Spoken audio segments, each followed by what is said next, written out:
상담 이어갈게요. 이번에는 유튜브에서 나이트님이 남겨주신 두산퓨얼셀 살펴보겠습니다.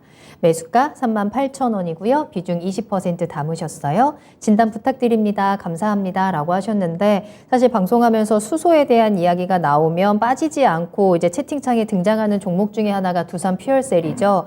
38,000원에 매수를 하셨고요. 오늘 1%대 하락을 하면서 35,250원에 거래를 마쳤습니다.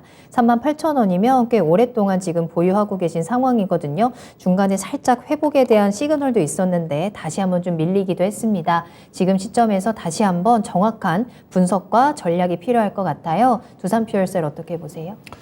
예, 뭐 연료전지의 대표적인 회사니까. 근데 지금 현재 이제 두산퓨얼셀의 수주 잔고도 많이 쌓이고 있고 실적도 점진적으로 좀 좋아지는 쪽인데, 그래서 작년 4분기 실적이 상당히 좋게 나왔거든요. 작년 4분기 영업이익 아마 170억 정도 나왔을 겁니다. 아마 시장 예상치가 아마 100억 정도 된 걸로 알고 있는데 시장 예상치 이렇게 상향 실적이 나왔어요. 그뒤로부터 차트를 보시다시피 일단은 21평선을 좀 위에 두고 견조하게 움직임이 전개되는데, 문제는 이제 이 종목이 밸류 자체가 여전히 높다는 거죠. 여전히 높고 소연료전지 시장 자체는 성장성은 확실한데 현재 어떤 연료전지와 두산퓨얼셀과 관련된 실적 부분 자체는 우리가 이제 연료전지 하게 되면 차량용 수소차와 관련된 연료전지 시장에 대한 성장성을 보고 움직이지 않습니까? 근데 현재 두산퓨얼셀의 실적은 발전소용 연료전지 쪽에서 나오는 실적이 다입니다. 발전소에도 친환경과 관련된 연료전지가 들어가거든요. 근데 수소차와 관련된 연료전지 시장 자체가 본격적으로 확대되기 위해서는 최소한 2025년도 이상으로 좀 보여야 되는 거죠. 근데 올해부터는 이제 좀 우리나라뿐만이 아니라 원래 이제 우리나라 수소차 하게 되게 되면 현대차가 가장 앞서는 쪽에 기술력을 가지고 있었고 추진을 했던 건데, 현대차가 작년도에 수소차 시장에 대해서 약간 지금 잠깐 멈칫하고 있는 쪽이지 않습니까? 근데 대신 보니까 유럽이라든가 미국 쪽에서 이제 수소 연료전지와 관련된 시장에 관심이 높아지고 있는 것 같아요. 그래서 우리나라만 가지고 되는 건 아니니까. 그래서 일단은 중장기적으로 시장 성장을 하는데, 문제는 이 종목의 주가가 못 가는 이유 자체가, 제가 이거는 뭐 1년, 2년 전부터 주가 못 간다고 얘기하는 주식이거든요. 왜냐하면 그 연료전지 시장의 성장성이 더 높습니까? 지금 2차전지 양극재와 관련된 성장성이 높습니까? 그걸 보시게 되게 되면 양극재 관련 종목들은 연평균 50%, 100%씩 성장을 해요. 매출액이. 실적도 따라주고 있고. 근데 지금 두산퓨얼셀은 아니거든요. 작년도도 4분기 실적은 좋게 나왔지만 역성장이에요. 작년도에 영업이익 두 개를 보시게 되면 179억이 나왔거든요. 아니, 172억 나왔거든요.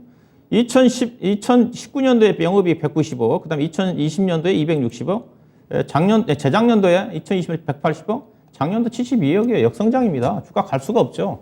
예. 그럼 올해는 어떠냐? 올해 전망치가 400억인데, 근데 제가 두산퓨얼셀 계속 연말 전망치와 더불어서 연초 전망치와 연말에 비교해보면 항상 가이던스 대비해서 훨씬 못 미칩니다.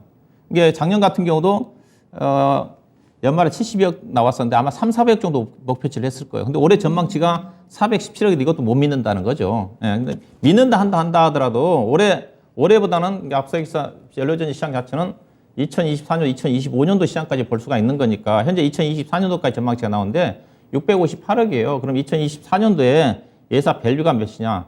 현재 주가 38,000원 기준에서 PER 62배입니다. 그러면 앞서 얘기했다시피 요즘 양극재 관련 종목들이 시장 주목을 받고 있는데, 양극재 관련 종목들이 최근에 주가가 올랐지만 2024년도 기준에 PER이 지금 30배예요. 2025년도 앞서 두산퓨얼셀이 2024년도 62배라고 그랬었죠. 양극재 종목들이 PER이 지금 30배니까 아마 2025년도 되면 LNF라든가 에코프로비엠 같은 경우는 PER 기준에서 20배 가까이 떨어질 겁니다. 그러면 두산퓨얼셀의 매력 자체가 떨어질 수밖에 없죠. 예, 그래서 주가가 시청은 좋게 나왔지만은 하방 지지가 되겠지만 주가가 올라가면 올라갈수록 밸류션 부담 때문에 주가가 어려워요. 예, 그렇지만 길게 보면 가기는 갈 겁니다. 근데 상당히 올해까지도 이 종목은 제가 보기에는 의미 있게 주가가 올라가기는 어렵다고 봐요.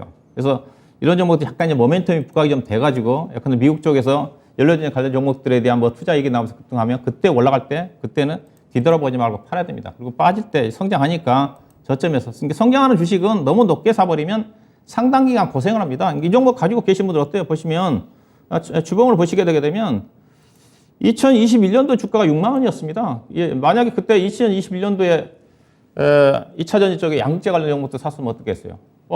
거의 아마 3배, 4배 떴을 거예요. 근데 이 종목은 거의 반토막이에요. 예, 그런 차이입니다. 있어요. 결국 이 종목은 2년, 3년 이후에 이제 5만 원, 6만 원 가겠지만은 올해 안에는 제가 보기에는 이건 뭐 4만 5천 원, 5만 원 가기는 저는 어렵다고 봐요. 기술적으로 보게 되면 현재로 봐서는 4만 원입니다. 4만 원. 4만 원 정도가 저항선이니까 4만 원 가게 되게 되면 PER 기준에서 그렇죠? 70배, 80배지 않습니까? 지금 70배, 80배 쉽지가 않죠.